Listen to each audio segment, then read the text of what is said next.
Chilli powder, ಸಖತ್ ಖಾರ ಬಣ್ಣ ಮತ್ತು ರುಚಿ ಆಚಿ ಚಿಲ್ಲಿ ಪೌಡರ್. ಇವತ್ತು ಪ್ರಯಾಣ ಮಾಡ್ತಾ ಇದ್ದಂಥ ಬಸ್ನಲ್ಲಿ ಪ್ರಾಣವನ್ನು ಕಳೆದುಕೊಂಡಿದ್ದಂಥ ನವ್ಯಾಗೆ ಮದುವೆ ನಿಶ್ಚಯವಾಗಿತ್ತು. ಆಕೆಗೆ ಮದುವೆ ಫಿಕ್ಸ್ ಆಗಿತ್ತು. ಆಕೆ ಇನ್ನೇನು ಕೆಲವೇ ದಿನಗಳಲ್ಲಿ ಆಕೆ ಹಸೆಮಣೆ ಇರಬೇಕಾಗಿತ್ತು. ನಿಶ್ಚಿತಾರ್ಥ ಕೂಡ ನಡೆದು ಹೋಗಿತ್ತು. ಏಪ್ರಿಲ್ನಲ್ಲಿ ಆಕೆಯ ಮದುವೆಯ ದಿನಾಂಕ ನಿಗದಿ ಆಗಿತ್ತು. ಮದುವೆಯಾಗಿ ಮದುವೆಗಾಗಿ ಪೋಷಕರು ತಯಾರಿಯನ್ನು ಆರಂಭ ಮಾಡಿದರು. ಏಪ್ರಿಲ್ 28ಕ್ಕೆ ಮದುವೆ ಫಿಕ್ಸ್ ಮಾಡಿತು. ಮಗಳ ಗುರುತು ಸಿಗದಂತೆ ಹೀಗೆ ಸುಟ್ಟು ಕರಕಲಾಗ್ತಾಳೆ ಎನ್ನುವುದು ಮದುವೆ ತಯಾರಿಯಲ್ಲಿದ್ದಂಥ ಪೋಷಕರಿಗೆ ಅದೆಷ್ಟು ಆಘಾತವನ್ನು ತಂದಿರಬಹುದು. ಪೋಷಕರು ಕಣ್ಣೀರಿಡ್ತಾ ಇದ್ದಾರೆ. ಮಗಳ ಗುರುತು ಸಿಗದ ರೀತಿಯಲ್ಲಿ ಸುಟ್ಟು ಕರಕಲಾಗಿರುವಂಥ ಆಕೆಯನ್ನು ನೋಡಿ ಕಣ್ಣೀರಿಡ್ತಾ ಇದ್ದಾರೆ. ಅವರ ಹೃದಯ ಒಡೆದು ಹೋಗಿದೆ ನಿಜಕ್ಕೂ ಕೂಡ.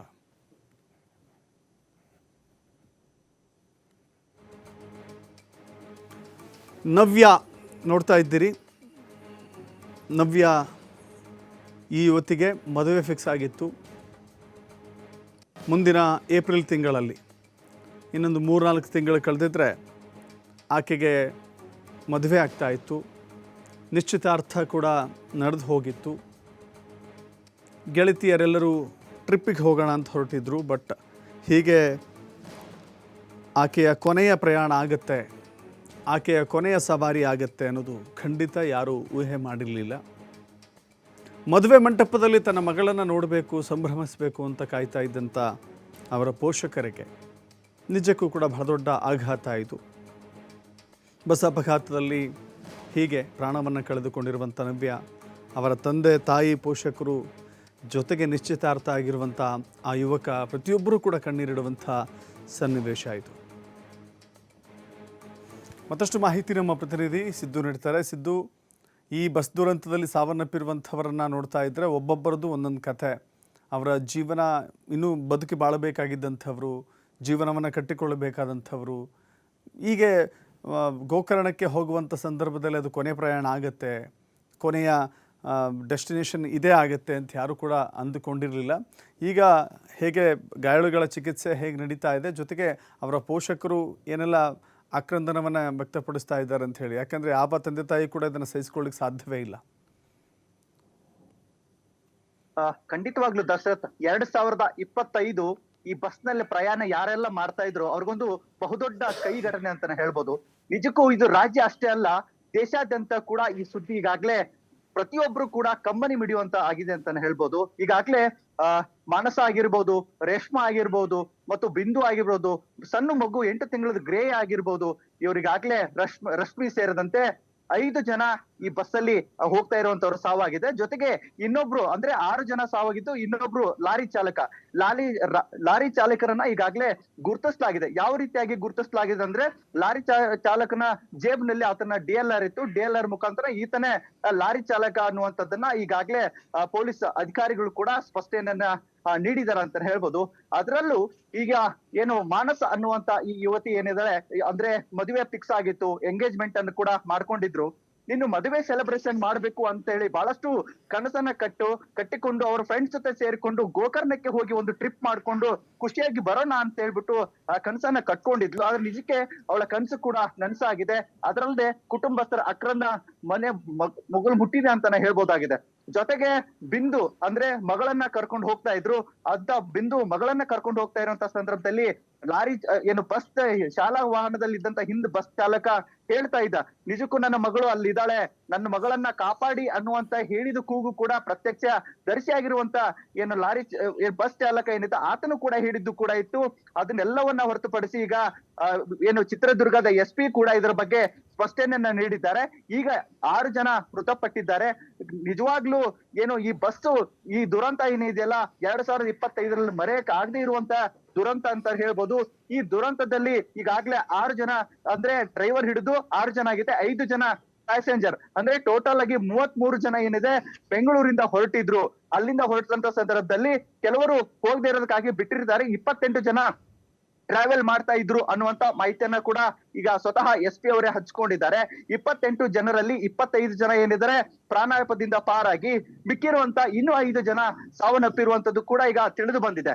ಅದರಲ್ಲೂ ಸಾವನ್ನಪ್ಪಿರುವಂತ 5 ಜನ ಇದ್ದಾರೆ.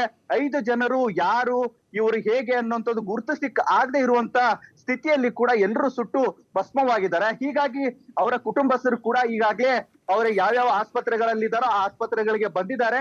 ಆ ಆಸ್ಪತ್ರೆಯಲ್ಲಿ DNA ಅನ್ನ ಸೇರ್ಕೊಂಡು ಅಲ್ಲಿ ಅವರವರ ಕುಟುಂಬಸ್ಥರು ಅವರವ್ರ ಐಡೆಂಟಿಫೈ ಮಾಡ್ತಾರೆ ಏನೋ ಅಂತ ಹೇಳ್ಬಿಟ್ಟು ಒಬ್ಬೊಬ್ಬರನ್ನಾಗಿ ಕರ್ಕೊಂಡು ಹೋಗಿ ವೈದ್ಯರು ಸಹ ಅವರನ್ನ ಅಲ್ಲಿ ತೋರಿಸ್ತಾ ಇದ್ದಾರೆ. ತೋರಿಸಿ ಇವರು ನಿಮಗೆ ನೋಡಿ ಏನಾದ್ರು ಅವ್ರು ಕೆಲವೊಂದಿಷ್ಟು ವಸ್ತುಗಳನ್ನ ಇಟ್ಟಿದ್ದಾರೆ. ಅಲ್ಲಿ ಕೊರಳಲ್ಲಿ ಚೈನ್ ಆಗಿರ್ಬೋದು, ಅವ್ರು ಹಾಕೊಂಡಿರುವಂತ ಜಾಕೆಟ್ ಆಗಿರ್ಬೋದು, ಅವ್ರು ಹಾಕೊಂಡಿರುವಂತ ಡ್ರೆಸ್ ಆಗಿರ್ಬೋದು, ಈ ಡ್ರೆಸ್ ಗಳಾದ್ರೂ ನೋಡಿ ಇವ್ರು ಏನಾದ್ರು ಹೇಳ್ತಾರೇನೋ ಅಂತ ಹೇಳ್ಬಿಟ್ಟು ಅಲ್ಲಿ ಕೆಲವೊಂದಿಷ್ಟು ಮಾಹಿತಿಗಳೇನಿವೆ ಆ ಮಾಹಿತಿಯನ್ನ ಕೂಡ ಪಡೆದುಕೊಳ್ತಾ ಇದ್ದಾರೆ. ನಿಜಕ್ಕೂ ಈಗಾಗ್ಲೇ ಮೃತಪಟ್ಟಿರೋ ಹೊರತುಪಡಿಸಿ ಇನ್ನೂ 3 ಜನ ಬಹಳ ಸಿವಿಯರ್ ಇದೆ. ಹೀಗಾಗಿ ಅವರನ್ನ ಬೆಂಗಳೂರಿನ ಹೆಚ್ಚುವರಿಯಾಗಿ ಅವರನ್ನ ಕಳಿಸ್ಕೊಡ್ಲಾಗಿದೆ ಅನ್ನುವಂಥದ್ದು ತಿಳಿದು ಬಂದಿದೆ. ಸಿರಾ ಆಗಿರ್ಬೋದು, ತುಮಕೂರು ಆಗಿರ್ಬೋದು, ಇವೇನು ದೊಡ್ಡ ದೊಡ್ಡ ಜಿಲ್ಲಾ ಆಸ್ಪತ್ರೆಗಳೇನಿದೆ ಆ ಜಿಲ್ಲಾ ಆಸ್ಪತ್ರೆಗಳಲ್ಲಿ ಈಗ ಮಿಕ್ಕಿರುವಂತ ಜನರೇನಿದ್ದಾರೆ ಆ ಜನರಿಗೆ ಚಿಕಿತ್ಸೆ ಕೊಡೋದಕ್ಕಾಗಿ ಮುಂದಾಗಿದ್ದಾರೆ. ನಿಜಕ್ಕೂ ಈ ಘಟನೆ ಏನಿದೆಯಲ್ಲ 2025 ಮರೆಯಕ್ ಆಗದೆ ಇರುವಂತ ಘಟನೆ ಕೂಡ ಆಗಿದೆ. ಈಗ 5 ಜನ ಸಾವನ್ನಪ್ಪಿದ್ದಾರೆ ಅನ್ನುವಂತ ಮಾಹಿತಿ ಲಭ್ಯವಾಗ್ತಾ ಇದೆ. ದಶರಥ್, ಇದರ ಜೊತೆಗೆ ನೋಡಿ, ಅವರನ್ನು ಗುರುತಿಸೋಕ್ಕೆ ಸಾಧ್ಯವೇ ಇಲ್ವ ಅನ್ನೋ ರೀತಿಯಲ್ಲಿ ಬೂದಿಯನ್ನು ಅಥವಾ ಸುಟ್ಟು ಕರಕಲಾಗಿರುವ ವಸ್ತುಗಳನ್ನು ಕೆದಕ್ತಾ ಹೋಗ್ತಾ ಇದ್ದಾರೆ. ಒಬ್ಬೊಬ್ಬರದ್ದು ಒಂದೊಂದು ಸ್ಟೋರಿಗಳಿದೆ.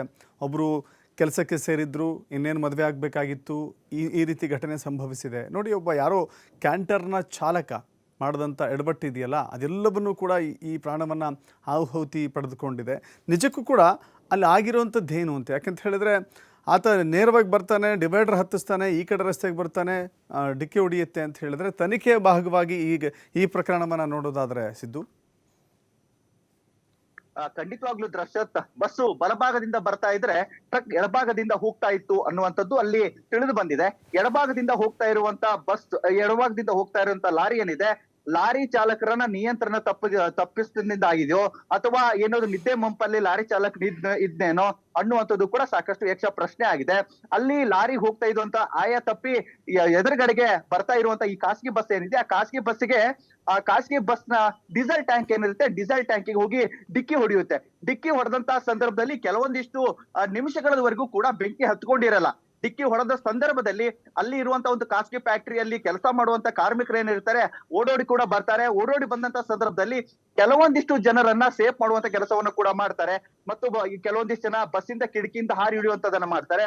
ದಿಢೀರ್ ಅಂತ ಹೇಳ್ಬಿಟ್ಟು ಬಸ್ ನಿಂದ ಏನು ಡೀಸೆಲ್ ಕೆಳಗಡೆ ಬಂದಿರುತ್ತೋ ಸ್ಫೋಟವಾಗುತ್ತೆ. ಸ್ಫೋಟವಾದಂತ ಸಂದರ್ಭದಲ್ಲಿ ಕೆಲವೊಂದಿಷ್ಟು ಏನು ಒಳಗಡೆ ನಿದ್ದೆ ಮಂಪಲ್ ಏನಿರ್ತಾರೋ ನಿದ್ದೆ ಮಂಪಲ್ ಇರೋರಿಗೆ ಯಾವುದೇ ರೀತಿಯಾಗಿ ಹೊರಗಡೆ ಬರೋದಿಕ್ಕೆ ಆಗಿಲ್ಲ.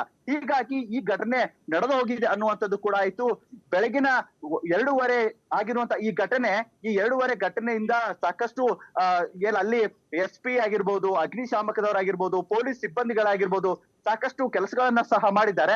ನಿಜಕ್ಕೂ ಈ ಘಟನೆಯ ಡ್ರೈವರ್ ಆಗಿರ್ಬೋದು, ಅಲ್ಲೇ ಡ್ರೈವರ್ ಜೊತೆಗೆ ಕಿನ್ನರ್ ಆಗಿರ್ಬೋದು, ಅವರು ಸಹ ಹೇಳ್ತಾ ಇದ್ರು ದಿಢೀರ್ ಅಂತ ನಮ್ಗೆ ಸ್ಪಾಟ್ ಅಲ್ಲಿ ಆದ್ಮೇಲೆ ಗೊತ್ತಾಗಿದ್ದು. ಕಿನ್ನರ್ ಸಹ ಹೇಳ್ತಾ ಇದ್ದ, ನಾನು ಮಲ್ಕೊಂಡಿದ್ದೆ, ನಾನು ಗಾಜಿಂದ ಹೊರಗಡೆ ಹೋದ್ಮೇಲೆ ನನಗೆ ಗೊತ್ತಾಗಿದ್ದು ಬಸ್ ಈ ರೀತಿ ಆಕ್ಸಿಡೆಂಟ್ ಆಗಿದೆ ಅನ್ನುವಂಥದ್ದು. ಅಲ್ಲಿವರೆಗೂ ನನಗೆ ಇರ್ಲಿಲ್ಲ ಅನ್ನುವಂತ ಮಾತನ್ನ ಕೂಡ ಕಿನ್ನರ್ ಹೇಳ್ತಾ ಇದ್ದ. ಡ್ರೈವರ್ಗೂ ಕೂಡ ಸಾಕಷ್ಟು ಕೈಗೆ ಮತ್ತೆ ಎದೆ ಭಾಗಕ್ಕೆ ಕೂಡ ಏಟಾಗಿದೆ. ಆತನನ್ನ ಈಗಾಗಲೇ ಹುಬ್ಬಳ್ಳಿ ಆಸ್ಪತ್ರೆಯಲ್ಲಿ ಕೂಡ ಆತನ ಕಳಿಸಿ ಅವ್ರಿಗೆ ಚಿಕಿತ್ಸೆ ಕೊಡೋದು ಕೂಡ ಮಾಡ್ತಾ ಇದ್ದಾರೆ. ಇನ್ನೂ 3 ಜನ ಏನಿದ್ದಾರೆ, ಇನ್ನೂ 3 ಜನಕ್ಕೆ ಸಾಕಷ್ಟು ಸುಟ್ಟು ಗಾಯ ಆಗಿವೆ. ಹಾಗಾಗಿ ಸ್ವಲ್ಪ ತೀವ್ರತೆ ಹೆಚ್ಚಾಗಿರೋದಾಗಿ ಅವರಿಗೆ ಹೆಚ್ಚುವರಿಯಾಗಿ ಬೆಂಗಳೂರಿಗೆ ಕಳಿಸ್ಕೊಟ್ಟಿದ್ದಾರೆ. ಇನ್ನು ಕೆಲವರು ಸಿರಾ ಆಗಿರ್ಬೋದು, ತುಮಕೂರು ಆಗಿರ್ಬೋದು, ಈ ಆಸ್ಪತ್ರೆಗಳಲ್ಲಿ ಕೂಡ ಅವರು ಚಿಕಿತ್ಸೆಯನ್ನು ಪಡ್ಕೊಳ್ತಾ ಇದ್ದಾರೆ ದಶರಥ. ಥ್ಯಾಂಕ್ ಯು ಸಿದ್ದು ನಿಮ್ಮಲ್ಲ ಮಾಹಿತಿಗೆ.